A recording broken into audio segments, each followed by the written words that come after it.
And I do think I'd like to revisit the first question you asked me about. I think it was the second question. You said, what is something somebody on the other side has said that made you kind of rethink, right?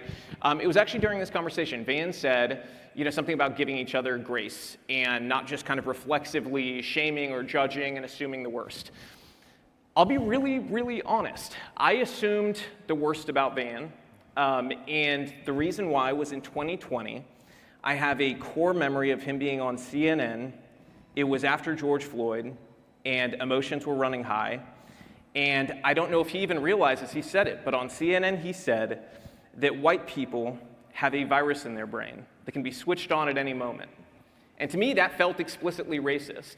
My wife is white, my kids will, they're gonna look white for all intents and purposes. And, I also think about like Charlie, and his wife and his kids. My thought in my head is that's how Van sees them. He sees them as somebody with a virus in their brain. The same way you thought I came in here seeing a crowd of communists.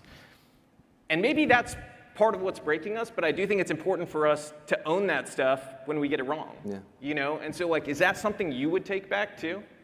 No, because I'm on live television, sometimes I say stuff and it comes out the wrong way. And I don't even learn until later on that it landed the way that it did.